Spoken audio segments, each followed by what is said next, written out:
Welcome to the Boulder City Podcast, where we interview the unique personalities in Nevada's most fascinating small town.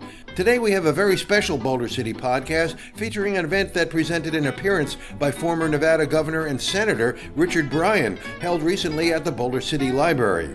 Richard Bryan was a longtime force in Nevada politics. He was the first public defender in Clark County in the 1960s and later was elected to the Nevada State Senate in 1972.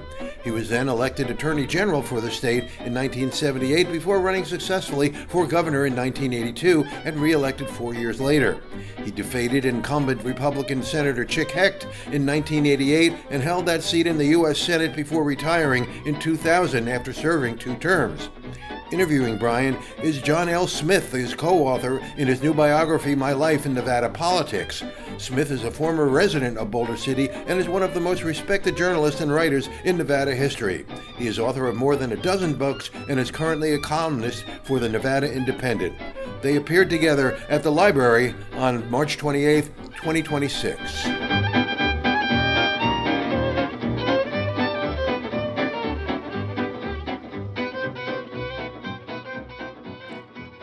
All right, I think everyone's sitting down here. So good afternoon, everyone. My name is James Adams, and on behalf of the Boulder City Library, we would like to thank all of you for coming. I see a lot of familiar faces. It's really great to see everyone. We have the very special privilege of hosting these 2 distinguished Nevadans, Senator Richard H. Bryan and John L. Smith.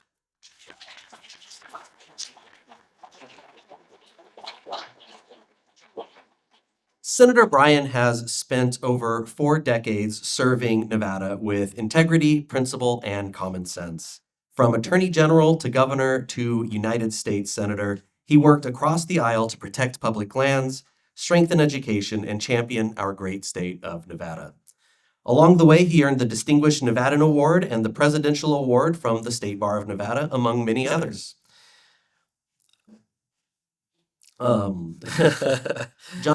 Senator Bryan's legacy is one that reminds us what thoughtful, principled leadership really looks like. John L. Smith is one of Nevada's most respected and fearless journalists and author. John has been reporting on the state's politics and power struggles for decades, taking on casino magnates and other powerful figures who might prefer their stories went untold. He is the author of many books, has been inducted into the Nevada Newspaper Hall of Fame, and a recipient of the Foley Medill Medal for Courage in Journalism. But before we turn the microphone over to these 2 extraordinary men, my good friend Carol Jeffries will come up.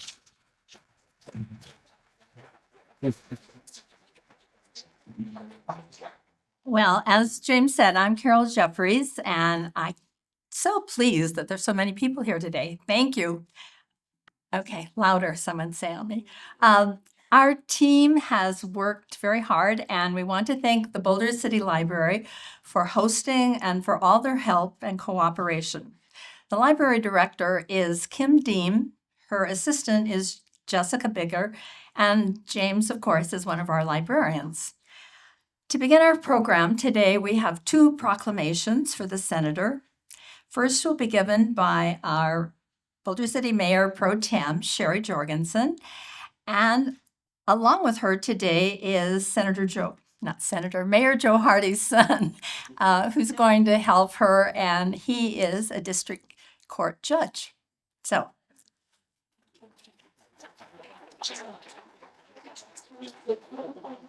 No, do it here. Huh? Right, just here. Well, they say they can't hear him. Yeah, okay. Turn it up just a little. Guess we'll have to speak into it. First off, welcome to Boulder City. We're so pleased that both of you are here. We have a proclamation to read for you. So the City of Boulder City's proclamation, Office of the Mayor.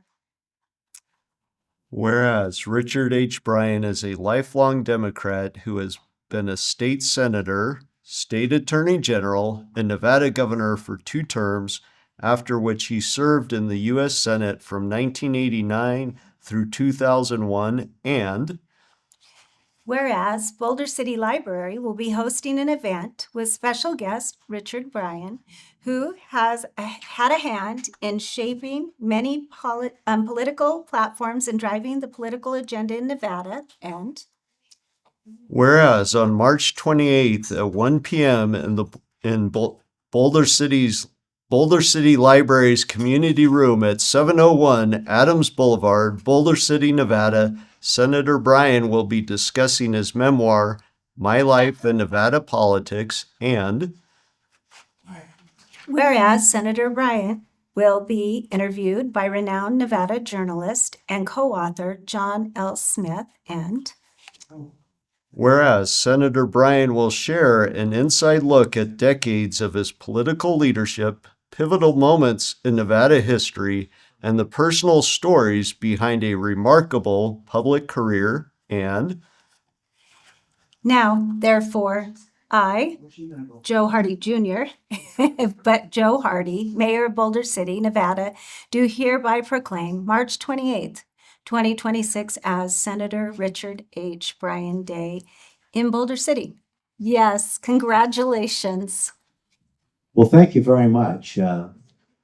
Boulder City has always had a very special place with me. I first came here in 1943. My mother had transferred from DC to the Boulder City Bureau of Reclamation. My father had just passed the bar exam in 1943. And I'm proud to say that during the time that I was Attorney General, Governor, and United States Senator for 23 years, I never missed Jamboree days. I love it. So thank you very much. Thank you very much. Thank you. You want to get a picture?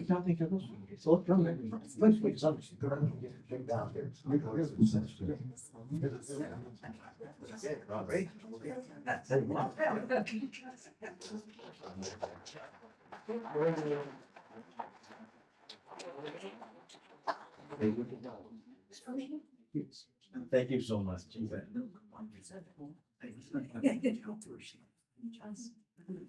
Thank you, Sherry and Joe. We have a second proclamation that's being given by our District G Commissioner Jim Gibson, but he's unable to be here. He has another commitment, and so today we're going to hear that proclamation from his grandson, Harry.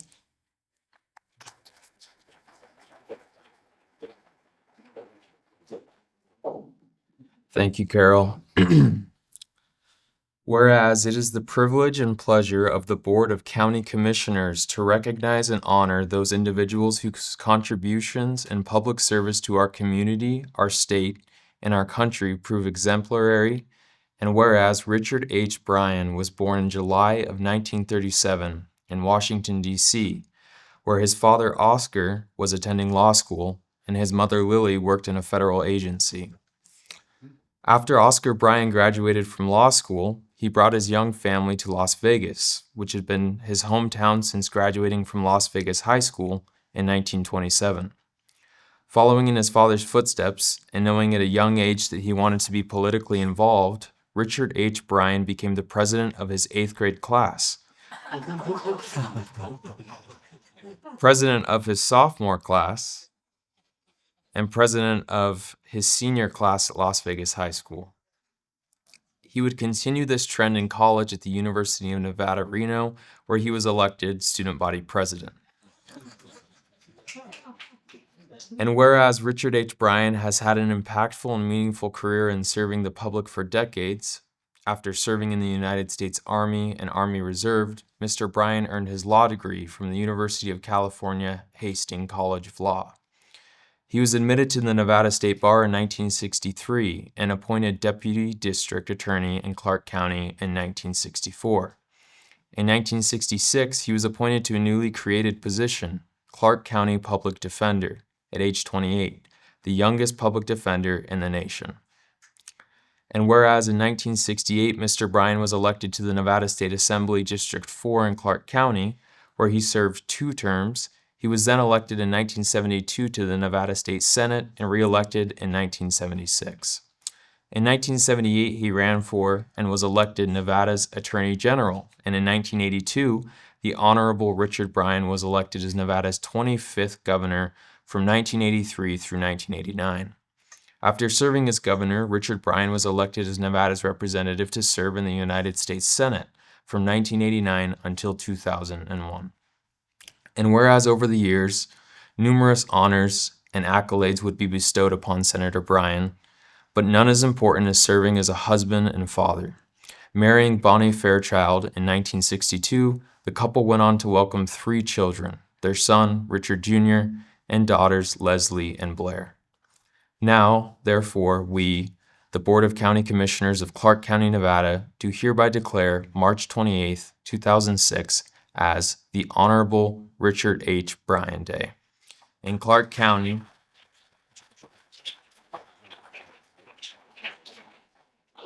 in recognition of his decades of service and meaningful impact to the citizens of Nevada.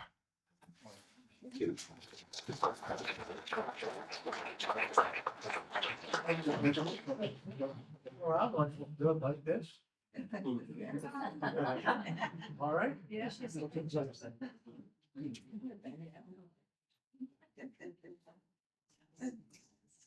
Let me make a brief comment about the Gibson family of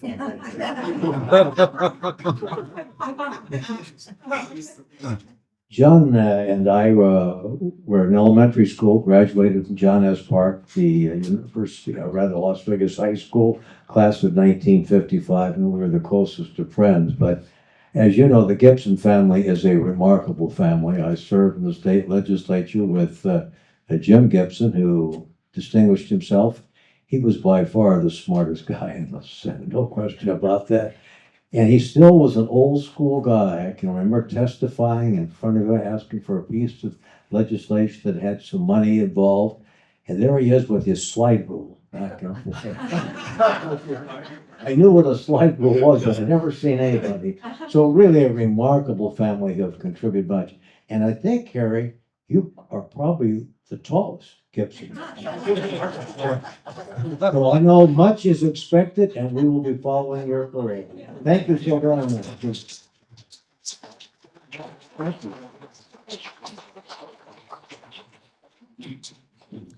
Thanks.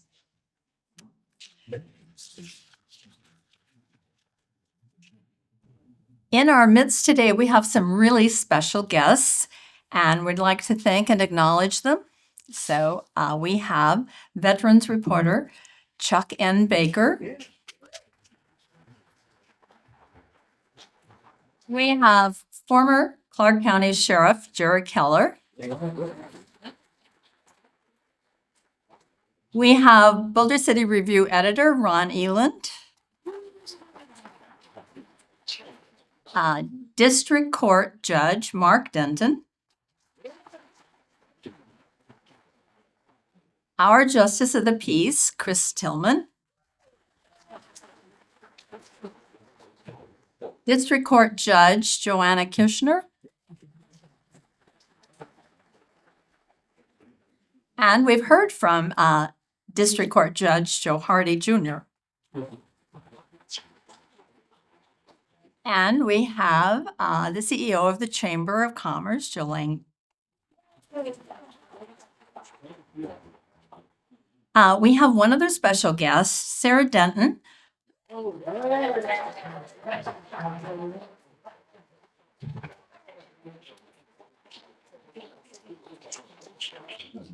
Many of you already know this, but Sarah was a code breaker during World War II in Washington, D.C., before she moved to Boulder City. So, and of course, remarkably, she will be 102 in November.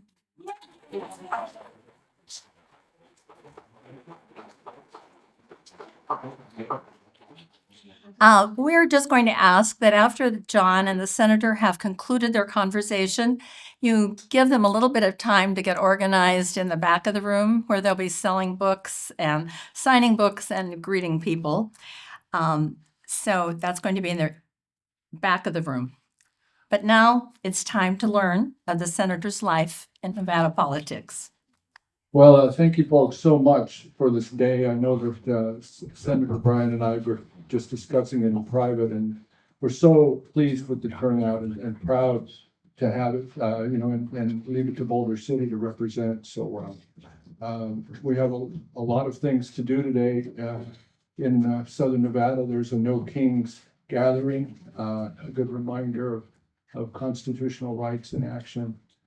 We have everything from car shows. I know Boulder City on the weekend, right? Everything from car shows to I'm sure there's a beer festival breaking out sometime. And I thought we might have to drag the senator More candid than I've been in the past, but let me also say, John L. Smith was an absolute sweetheart. Can you hear me? Better now, thank you. John L. Smith was absolutely delightful to work with. I had apprehensions because I've been interviewed for various things, and God, he's gonna want to change this and that, and this sounds better, and you're grammatically incorrect. We got to change this. Quite to the contrary, John was helpful, extremely helpful. Obviously, made a much better book out of it than I could have done without him. So he is just a terrific guy. And as you know, his Nevada roots, Las Vegas was so small that his mother was a secretary, we now call legal assistant, in the district attorney's office when I joined in 1964. So it is so anyway, growing up in Las Vegas was fun. Las Vegas was probably, when I was there, was probably not much bigger than Boulder City. I mean, when we came back in January of 42, there were maybe 11,000 people there. And it was, contrary to what you sometimes hear, Las Vegas was never a Western cowboy town. It was a railroad town. And Las Vegas came into existence when William Andrews Clark and his group constructed a rail line between Salt Lake City and Las Vegas. Now, let me tell you, William Andrews Clark was a real rogue. I mean, he had done just about everything you could possibly do that was illegal, or at least he attempted to make it illegal. So years later, I'm asked if I would like to receive the William Andrews Clark Award. I had some apprehension. What is this going to mean? So Bob Miller had been honored the year before. I said, Bob, is this legitimate, or is this? Yeah, he says very legitimate. Town was small. Las Vegas was all downtown. The El Rancho Vegas had been built the year before, and the year that we arrived in 1942, the Last Frontier was opened. And we lived on Main Street, about 100 yards from where the City Hall is, downtown Las Vegas today. I went to Fifth Street Grammar School, and my kindergarten teacher was legendary. Doris Hancock was her name. There's a school named after her. And we didn't learn to read or write or anything there. It was kind of just the letters, the colors, and that sort of thing. Probably pretty much what preschool does today. But, from time to time, Ms. Hancock would pin a note on my collar indicating, my shortcomings. And there were many notes, I might add. But the one I remember both, the assignment was to color a kite, outline, and to color in red.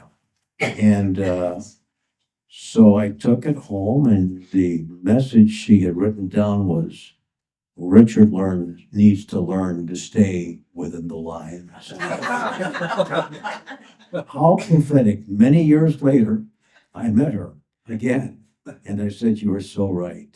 Fun time growing up. I mean, if Las Vegas, most of you have been familiar to some extent to the south, Okie.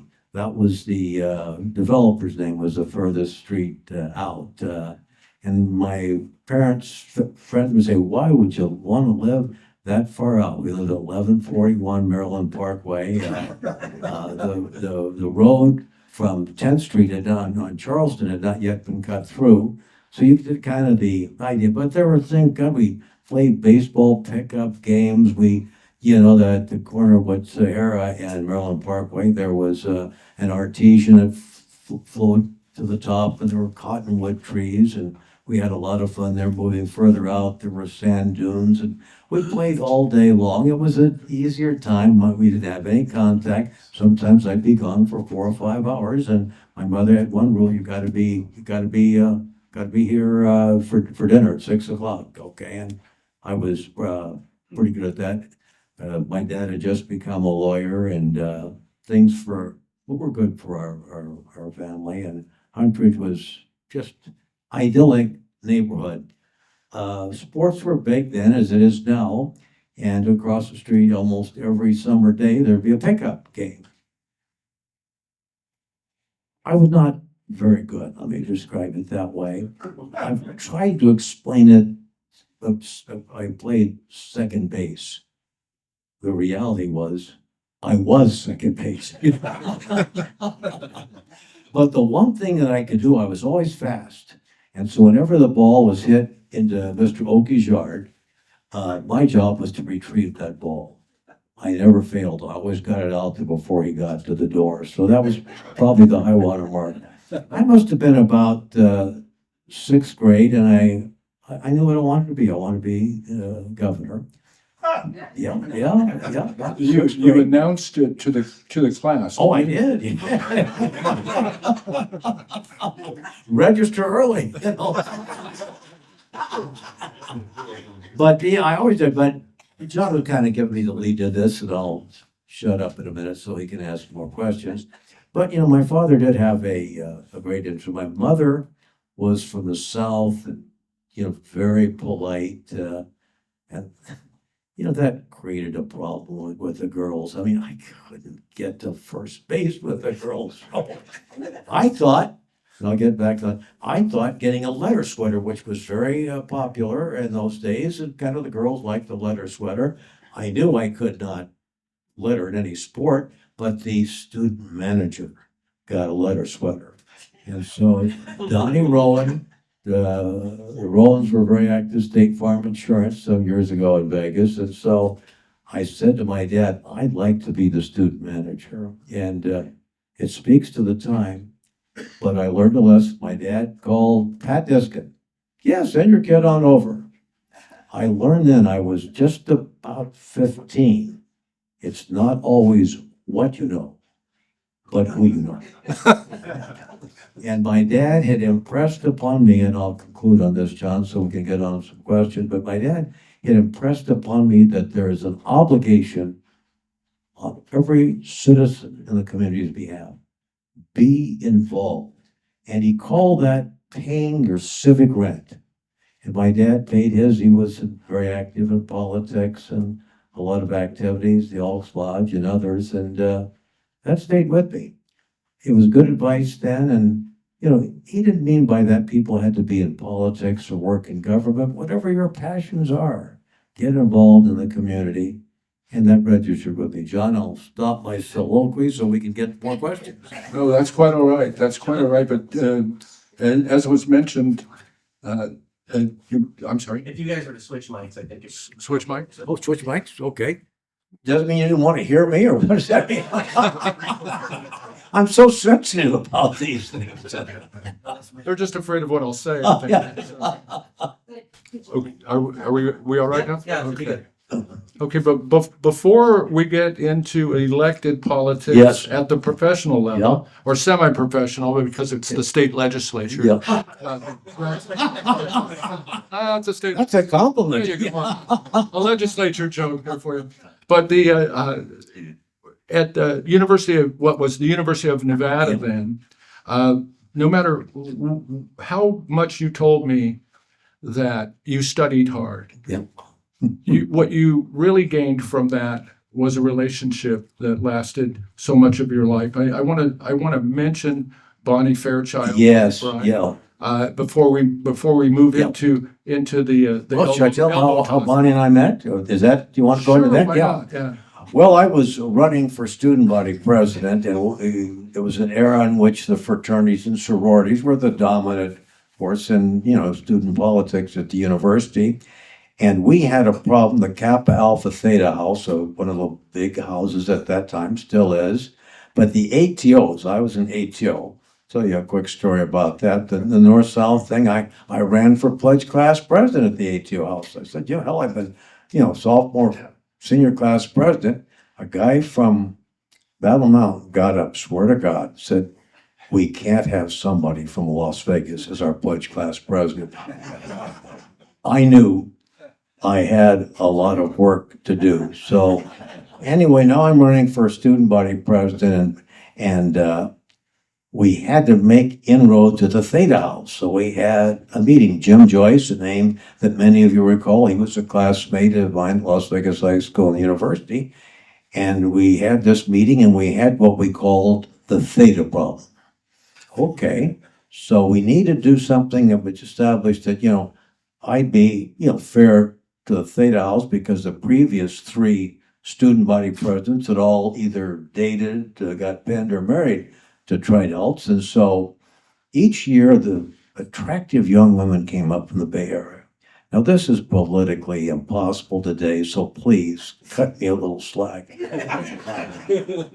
We called them the California crop. Okay. It was meant complimentary. And so I said, well, just bring me a list of the names. Well, she said, you got to take a Theta to a dance or something like that.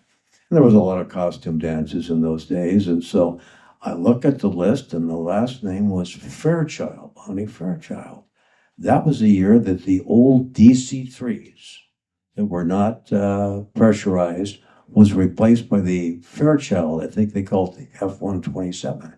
I thought, my God, she could be an airline heiress. So let's see if we can get a date there. So Jim Santini, my good friend, our congressman for a number of years, also knew the fellow that ran the Reno Little Theater. And said, look, we're going the Comstock Stomp, the fraternity that was hosting that has invited those of us who are running for student body president. So make it fast forward. I go over and meet Bonnie at the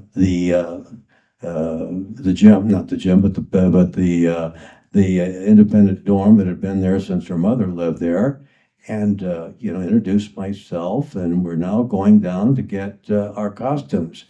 Bonnie selected kind of a light coffee colored with a long train. Among my other shortcomings, I couldn't dance either. So I thought, my God, we may fall and hurt ourselves with a dress like that. But fortunately, it had a train. Anyway, that's how I met Bonnie, and the rest of the story. But anyway, but the fraternity brothers, much can be said about fraternity life, and we certainly weren't politically correct, and we did some things that, frankly, we shouldn't have done. But it was a bonding. And another quick story, so I've got fraternity brothers now in northern Nevada, and I was running for attorney general, and they were trying to help me. I wasn't well known, and I'll never forget the nice introduction. He's from Las Vegas, but he thinks like us. That's great.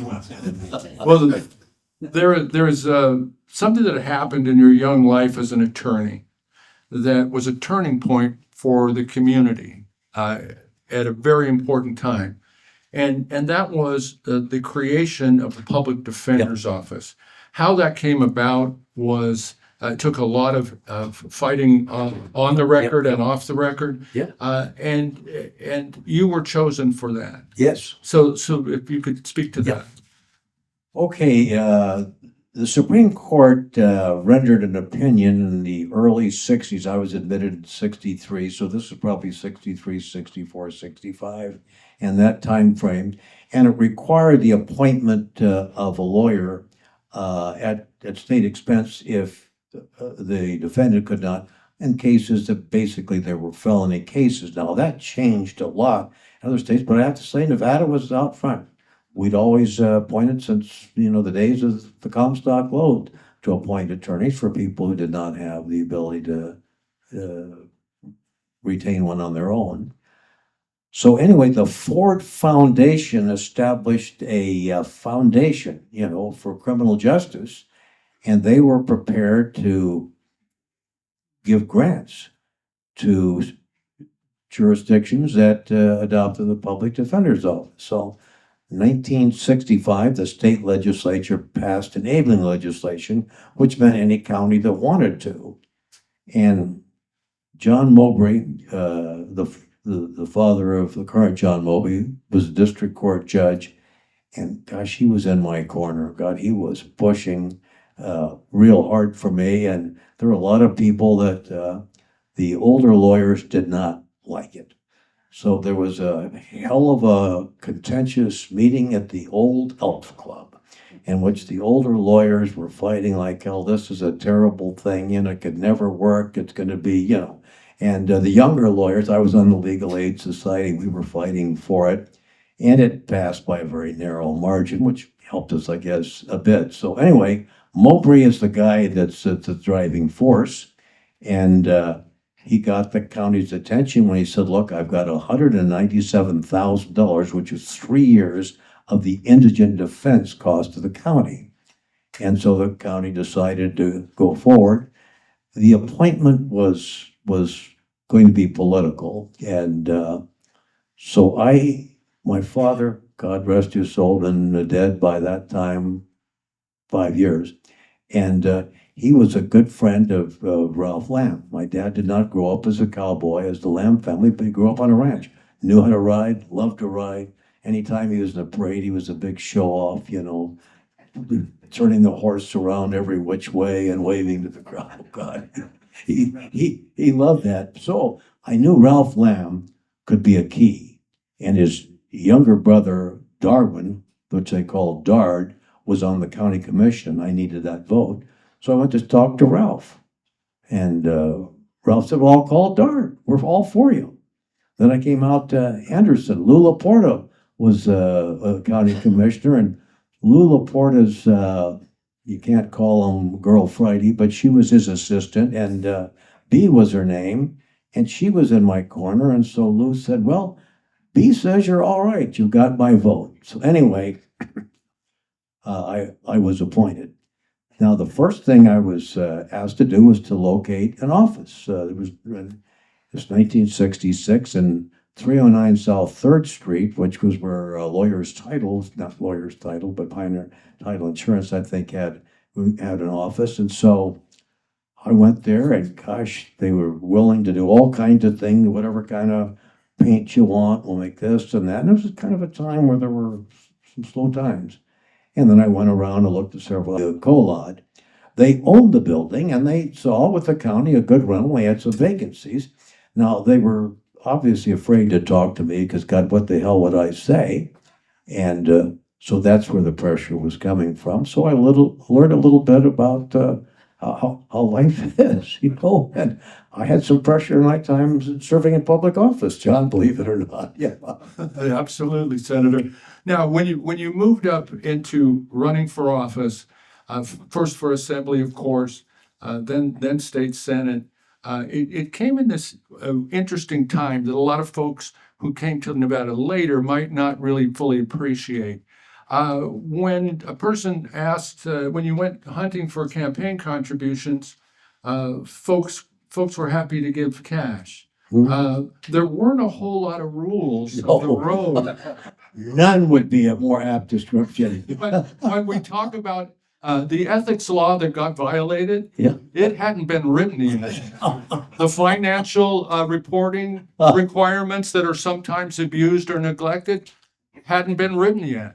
And so over the course of time, this man, this isn't a question, this is my personal editorial, this man did more to help create those financial records laws, the ethics laws that are so often forgotten than anyone. And so, Thank you. Thank you. Well, I can tell you, talking about cash, Jack Benyon was in my class at Las Vegas High School. I did not know Jack well, but Jack Benyon, he was the real deal. He was there 24/7. I had lunch with him a couple times. The phone's right there. I could just hear the other end of the conversation was, what kind of limits, give him 5,000 or whatever it was. So I went over to talk to Jack, and Jack said, I think you'd be a good assemblyman. What kind of went into the back room and wasn't quite sure what was going to happen, and he said, "Take this." It was a bundle of cash, $2,000. That was a big contribution there, and I have to tell you, I applied it all legally, but I probably should share, John, where my Achilles heel, among others, was I hated to ask for money.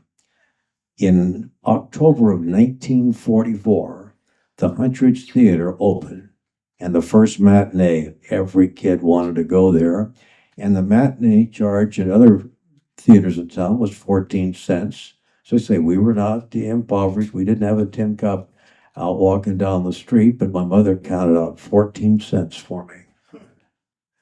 And all of a sudden, it was a big line. All of a sudden, the word came back. It's 25 cents.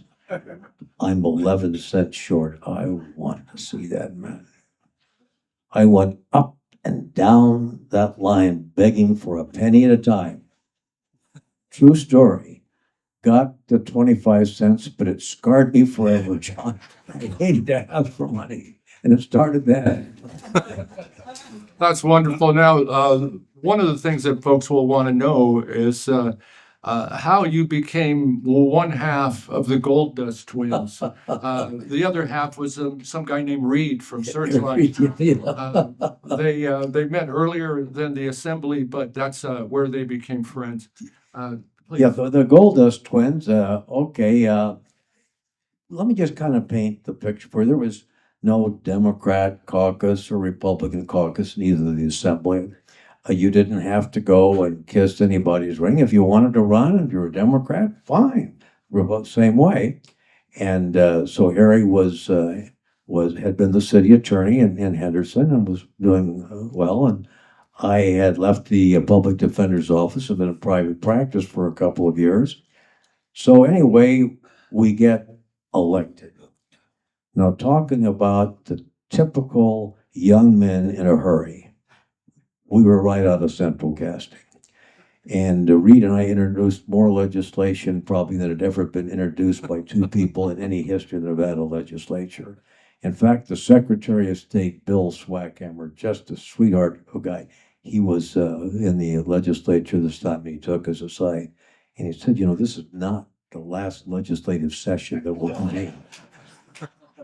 True story. Well, anyway, boy, we were full of it. So the one story that may be worthy of sharing with you. So the chief of police in Henderson had requested Harry to introduce legislation to increase the penalty for firebombing. Some of you recall 70s, there was a lot of violence, a lot of firebombing and that sort of thing. And so Reed said, "You want to co-sponsor?" I said, "Yeah, I'd be happy to." And I'm thinking I want to kind of move to that political center, which then was very important. And I'd been public defender. So, so we got it out of the Assembly Judiciary Committee where we both served and sailed out. Floor of the state assembly passed, and then it went over to the state Senate, chaired by, and believe it or not, a Democrat from Elko County, Snowy Monroe. And Snowy Monroe did not like lawyers, and particularly young lawyers.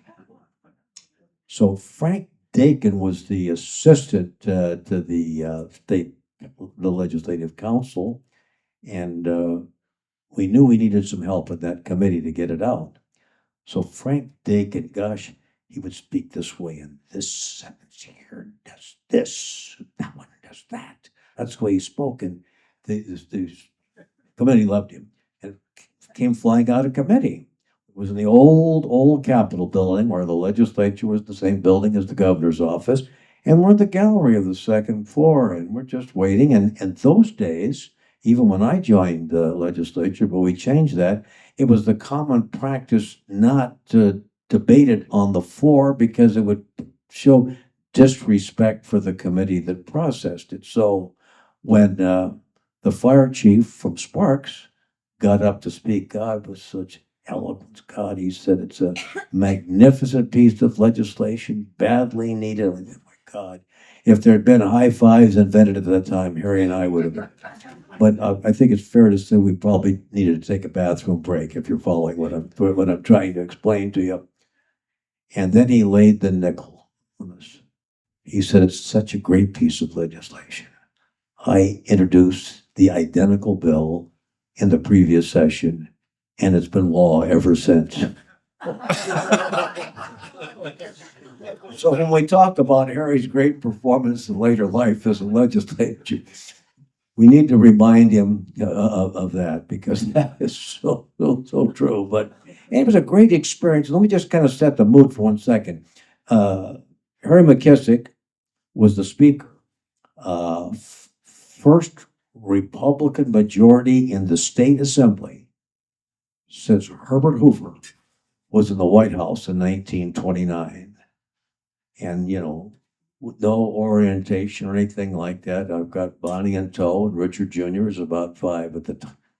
And I knew at some point we'd be sworn in, but I wasn't quite sure exactly what McKissick came off the platform and said, God, I've got to have you guys here. And he dubbed Reed and me as the Gold Dust Twins, because he and Harry Swanson, in a younger part of their career, had also been named that. So we were the Gold Dust Twins. And but the mood that I want to set,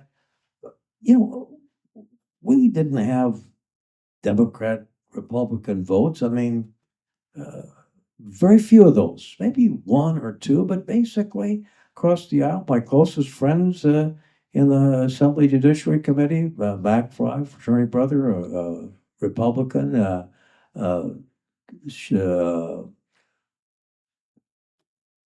I'll think of his name in just a second, Bart Schuweiler, who later became the U.S. Attorney, Republican. We worked very closely together. So I think it's important to set the mood. I mean, this was not what we have had today.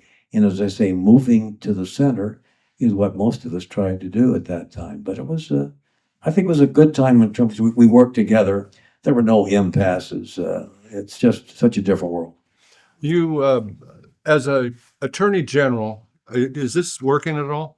No? Is it on? Is that better? No? No, take this. No? Not better? I'll just stay close to it. Sorry.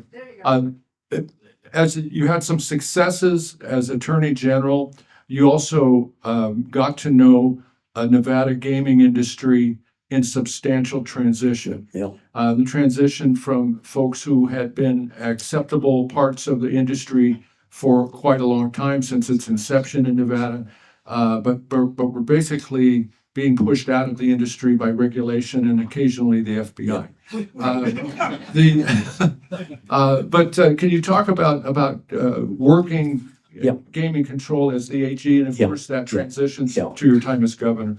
Well, it's absolutely right. All the time it was a time of reckoning, and some of the people who were licensed would never have been licensed thereafter, but they were in the industry, and to remove them was a legal challenge. I had the good fortune to appoint 2 young lawyers. Ray Pike became my chief deputy, assigned to the gaming division, and a name that you'll probably remember, Phil Pro, who later distinguished himself as a federal judge. And they were terrific to work with. And so it was shortly before Christmas, and we wanted to move this one particular person out. And they devised what they called a supervisory, that we could remove him without closing down the casino. And nobody wanted to close the casino. So they came up with this supervisory, and it did the job. And later was enacted a statute. But the Stardust was a constant problem. Lefty Rosenthal, those are their names that you'll recall from that era. And so the Stardust had replaced some of them, and now there's a new group in there, and they appeared to be fairly legitimate guys. But they were up for licensing, and the attorneys in my office had worked with the FBI And they said, look, some bad things are coming out. We can't say anything at this point. So we were recommending to the Gaming Control Board that we give them a license for 1 year. And that meant at the end of the year, the burden would be upon them to prove what later became known as suitability. And the control board approved that. And the Gaming Commission rejected that. So we had a setback there. But ultimately, what came out on the Stardust, and they had been warned, in effect, the Gaming Control Board said, look, there's some skimming going, and that's slipping money out the back door. And so 6 weeks later, they do another audit over there, and they're skimming. And Al Sachs and Herb Tobin were prominently known in Southern Nevada. And so we moved to take them out. Some things I did were not always a lot of fun. So it just so happened I'm flying to Las Vegas in the state plane and landing at the airport, and there were Sachs and Tobin who were going up to Carson City to see what they could get done. And if looks would kill, they would have killed me on the spot. But we removed them, and we were kind of on the right path. Oftentimes, it's who you surround yourself with. I was smart enough to realize that there were a lot smarter people than I, and Phil Pro and Ray Pike are two examples. And then there was a young woman, got fiery red hair, and she was a piece of work, I'll tell you. She was from Las Vegas, and very, very smart. Very, very, Patty Becker was her name. And so I put her in the gaming division, and oh God, wasn't too long, the Pro and Ray Pike retired, and I made her the chief deputy, and that had never been done before. And so, you know, we knew we might have a problem, but she handled several cases that really strengthened the law. One of which was whether or not, a marker, which is like a loan. And the way they've been skimming, they gave the marker with no intent to collect it. And so the board, under the leadership of our attorneys, said, look, make them show due diligence. Well, that was challenged by the Desert Inn, interesting enough, and Patty Becker argued the case that upheld that. Just unbelievable. Yeah, all right, let's hear it for Patty Becker. Okay.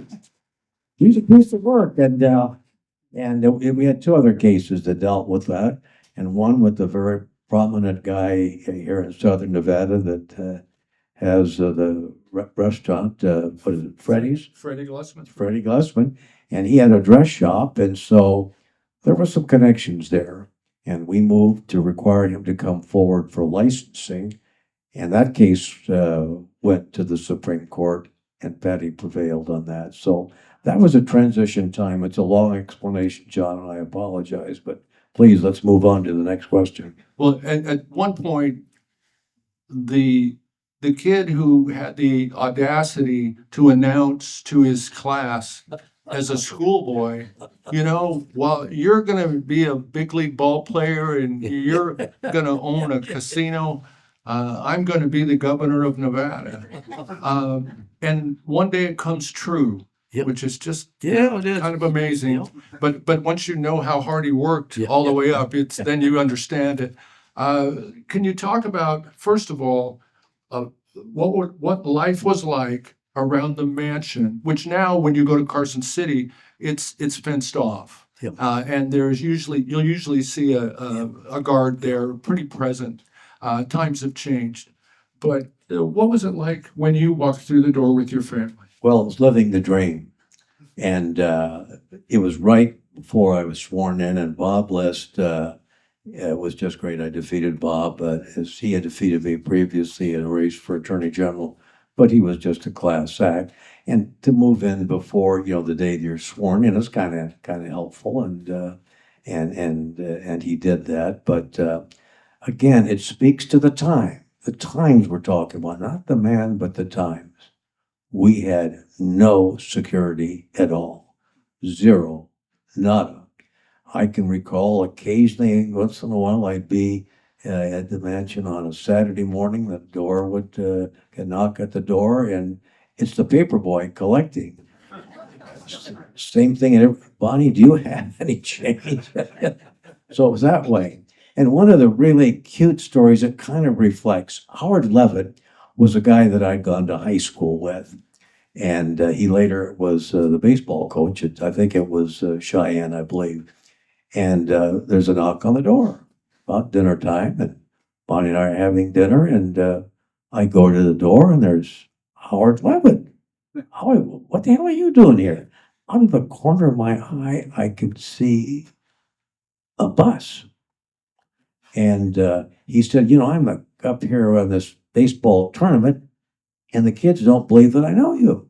I said, well, hell, have them come on in. Yeah.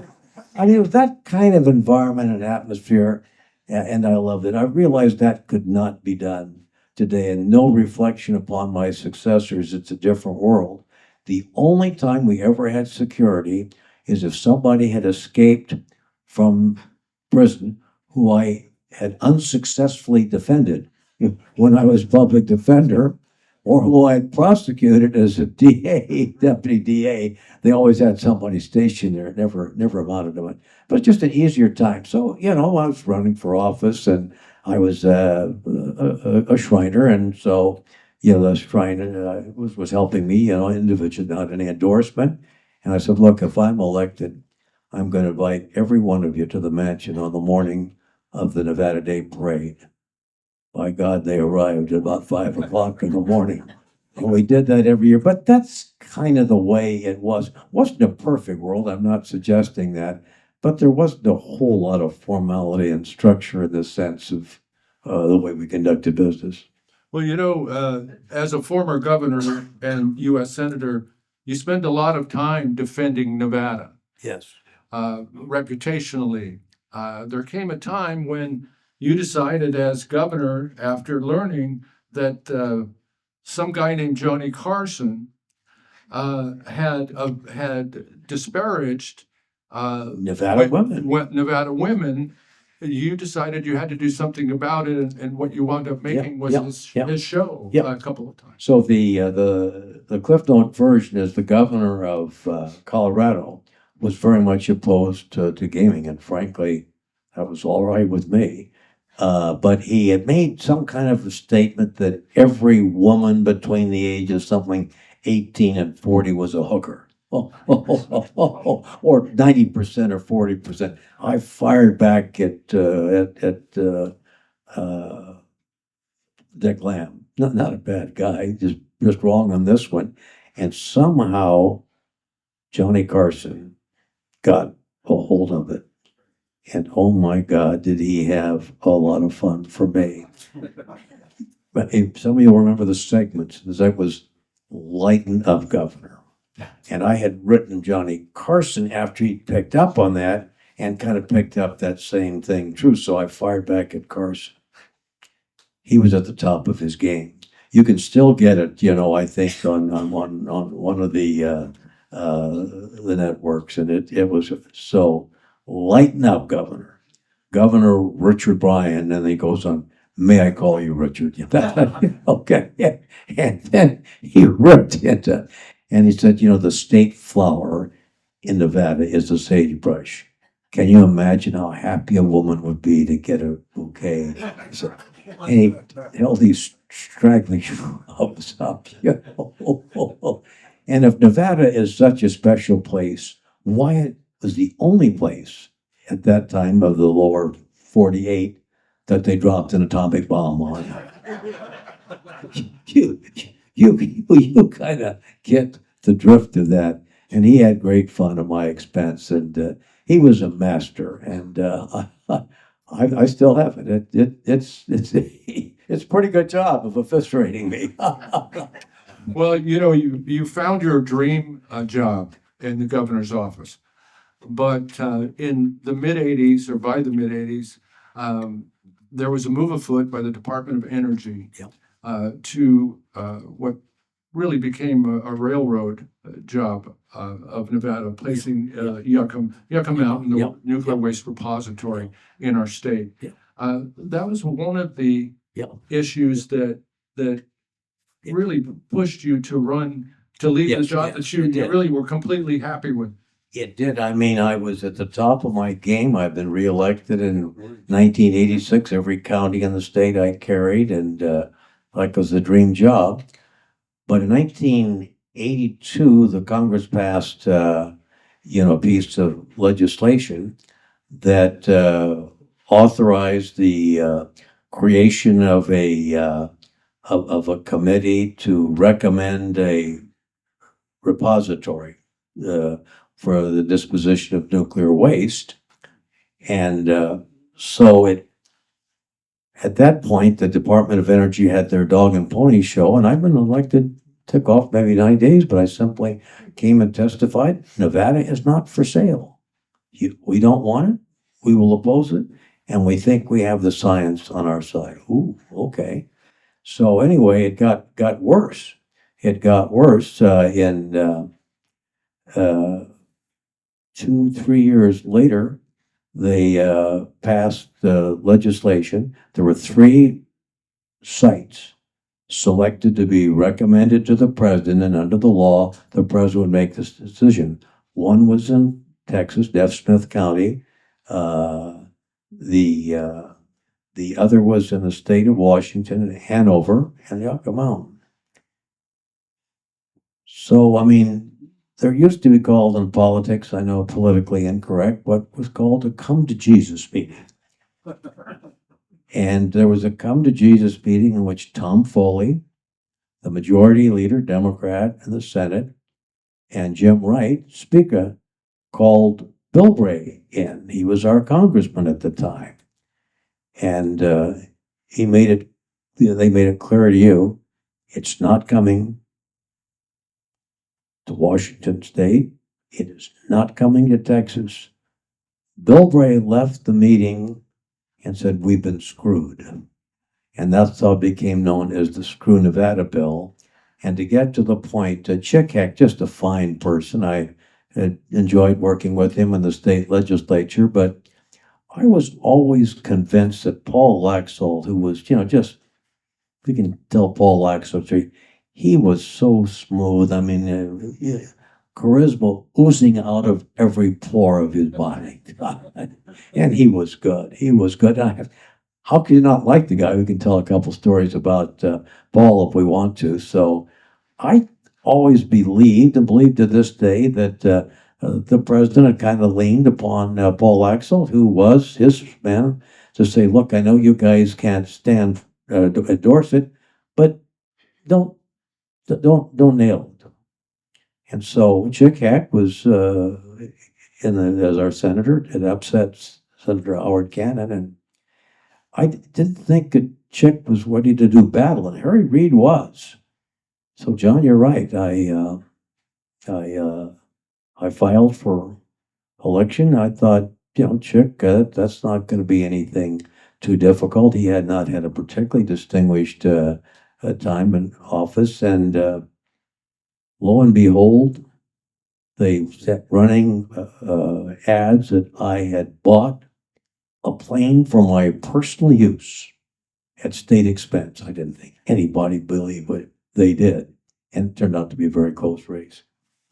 Well, of your many issues that you covered in your 2 terms in the Senate, we could talk about those really for a great length of time, but I really want to talk about the issue of public land. Yes. Public lands use in Southern Nevada, as we know from living here, has always been controversial and continues to be so. The rules, when followed, were in place, but often, of course, not followed. But in specific to Southern Nevada,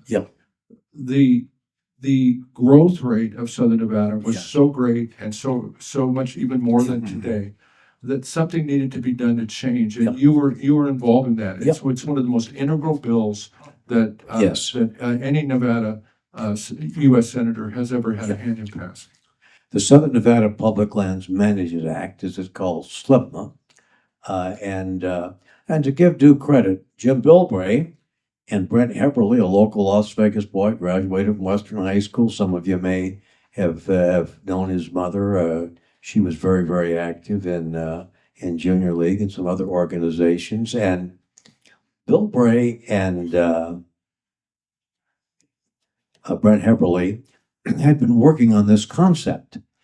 I didn't know anything about it, and Bilbray was upset by John Henson, and so I wanted to pick up Brent Epperly. He was another one of these guys that was probably 40 points ahead of me on the IQ scale. I wanted him to come work for me. And so he carried over this idea, and I'll never forget, John, I said, that's a children's crusade, for God's sake. You're never going to get the enviros, the developers, the feds, and local governments to agree to anything. They won't agree to the sun rising in the east instead to the west. My God. He said, I think we can get it on. And God, he worked very hard at putting the various pieces together.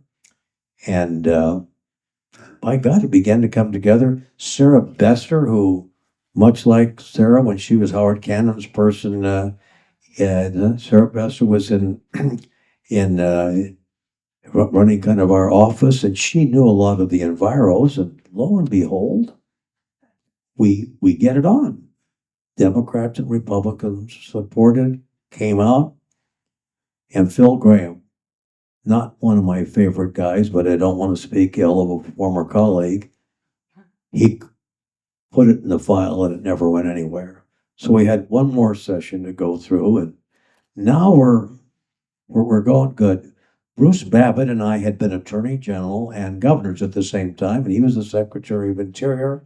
So Brent and I went over to talk to Bruce because we clearly needed the Interior to sign off on this.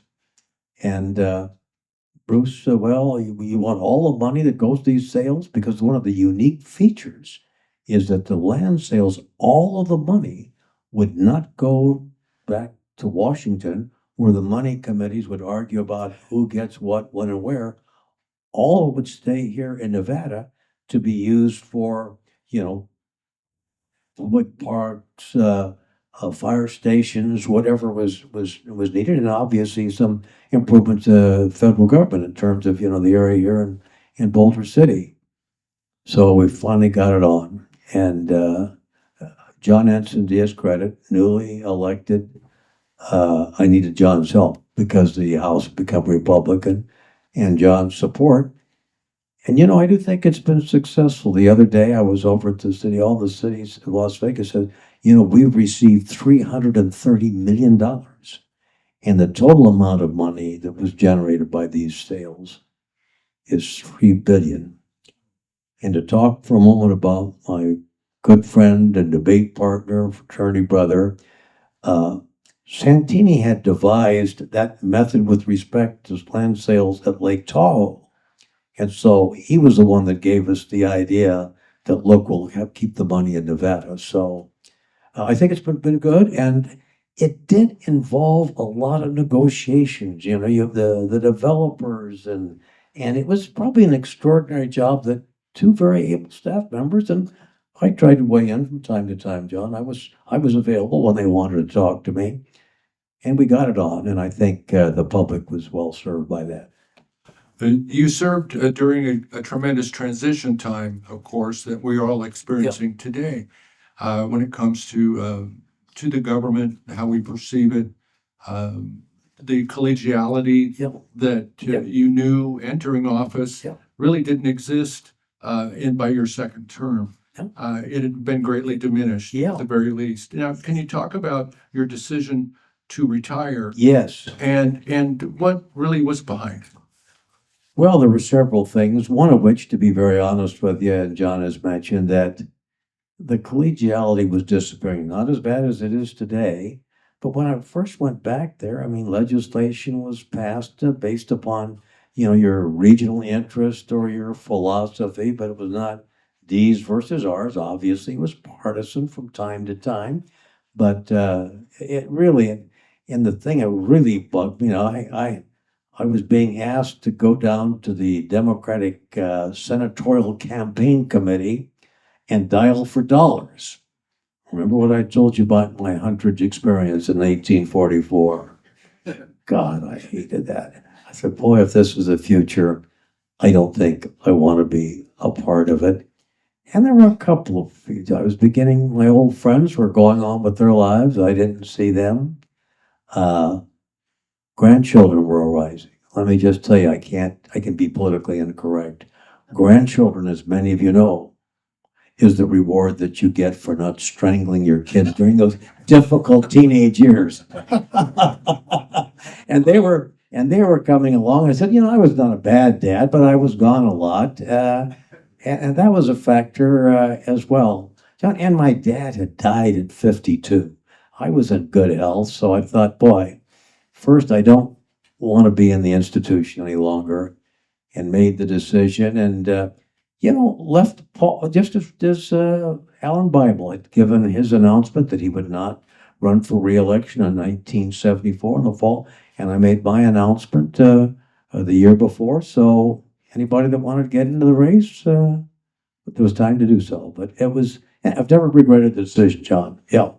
Thanks so much, Senator. Well, I think everyone here would agree that the results of this lifetime of effort paid great dividends for Nevada and set the right example. Do we have time for questions, or what do we want to do? I mean, I don't know. I'm here for the duration, and please don't hesitate to harass me. And, in fact, I've been to a lot of town hall meetings that didn't always start out very easily, but I used a Mark Twain quote that kind of quieted thing. And somebody would get up and say, how could you possibly do this and that? And I said, I think you're necessary, and I think I am necessary. And Mark Twain's quote, if two men agree on everything, one of them is unnecessary. And that calmed things down a little bit. So go ahead, John. I don't know. I don't want to intrude upon anybody's time. Oh my gosh, we got a question now. Hopefully we can hear you. So, Senator Bryan, is there a favorite story that you have that you never got a chance to tell anybody about your Senate career? That some moment that made a big difference that no one asked you about that you didn't tell us to share with us? Well, the Senate career was kind of the frosting on the cake for me. John has kind of set it up as to how I got there. But I was born in D.C., 1937. I must say I have no recollection of that, but that's what I'm told. The birth certificate has July 16th, but I always remember that because that was 2 days after Bastille Day, So anyway, and the year 1937 was the year Amelia Earhart got lost, and the Bay Bridge was dedicated. Joe Louis became the heavyweight champion of the world. So those events are not something that I recall, but I'm proud of being 1937. So the Senate career was very different, as governor, and particularly in the small state, you're the guy. Wait a minute, you appointed the agency that just screwed up. You appointed the guy that got himself in trouble, and but in the Senate, you're one of 100. It was, the first few years were really very enjoyable. I mean, the old timers that had been there, and they weren't particularly partisan. I mean, there were partisan issues, obviously, but I loved the experience. You got to know them, and there was some, personal contact afterwards. I came home almost every weekend, but the weekends that I was there, oftentimes we did something with another Senate, their family. So yeah, it was a wonderful time, and I was gifted with a great staff. God, Jean Marie Neal, another redhead in my life. My mother was a redhead as well. She was the chief of staff. She ran the show, and let me tell you, she was from South Carolina, that mellifluous Southern voice. But let me tell you, She was a steel magnolia. When somebody screwed up, I said, "You talk to Gene." You know? And I had the same kind of person as governor's office. And this was something that I am proud of, John. I was able to appoint women, many of whom had not had the benefit of a college education, but my wife had met them through various organizations, extraordinarily talented, but just for whatever reason had not gone on. And Marlene Lockhart was one of those. Oh, tough. And when somebody screwed up, they reached for their kaopectate and went in to talk to her. If you've kind of got the gist here. And boy, she could be tough. And so I would tell them, you don't have to talk. You need to visit with Marlene. And so they began to bring stuffed dragons in. And I dubbed her the Dragon Lady, and it stayed, But it's some wonderful experiences. I really enjoyed it. John, please, somebody else probably may have a question. Yeah. Yes, Linda. Yeah. And by the way, we didn't get a chance to say thank you. Oh, Linda, yeah. Linda Oh, wow. Bryan. Thanks so much. Let me tell you, I grew to love Linda. She would give a woodpecker a headache, but by God, she was terrific. Absolutely terrific. She'd call me and give me this advice. So, Linda, love you. This organization, this group could not have happened without your leadership and direction. So, Linda, and that is right. Yeah.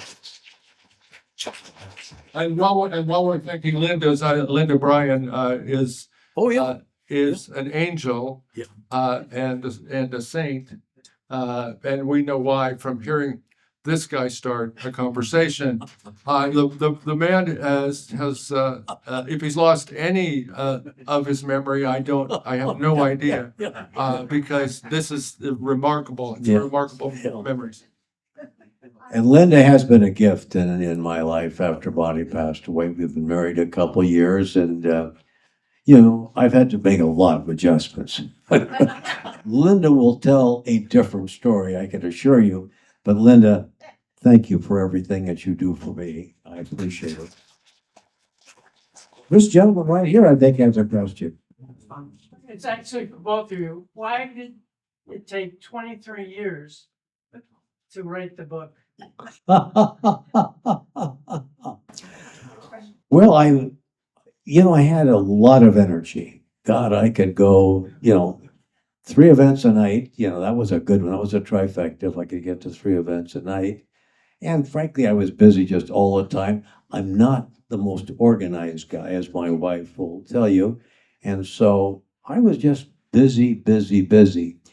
But probably my last couple of years of Senate, I knew I was probably not going to run. And so I thought about the experiences that I had growing up in Las Vegas as a child. And that was a part that I loved to write about. And you'll pick that up in the book, that those were wonderful years. And John came into my life and guided me through those political travails, and so lucky. But you know what the Chinese call luck, and you know this, is when opportunity collides with preparation. And I was prepared at each stage of my game to move up a step or two. So, go, John. Anybody else, or we want to close it? Yes. Yeah, I think I met you a few years ago. I'm not sure, but at UNLV, and I'm definitely not a necessary person, unlike you. But I'm concerned with climate change, and we were, I think, talking about that. And then I mentioned they're going to have to shut down McCarran Airport, and you confidently told me that's not going to happen. Not going to happen, no. 1 year later, McCarran Airport was closed. So my question is, why do politicians across the spectrum have so much difficulty engaging risk? Yeah. Well, you're kind to mention those things. I think it's fair to say that I love people. If anytime it used to be said, there may have some exaggeration, that when 2 or more are gathered, Brian will be there. Yeah. But I just love that part of it. I really did. And so that anybody said, well, you've got to raise some money. Oh, God, any excuse possible. Fortunately, I had some very capable people. Another young woman who played a major part, Lou Gamage, Lou had not gone on to college, but gosh, she was great at fundraising, organizing an event, and a lot like Linda, my God, the detail, the questions, but it was a superbly organized event. Please, John. Yep. Thank you. Well, I think that's, oh, and for the back. Senator, did you get to meet Elvis?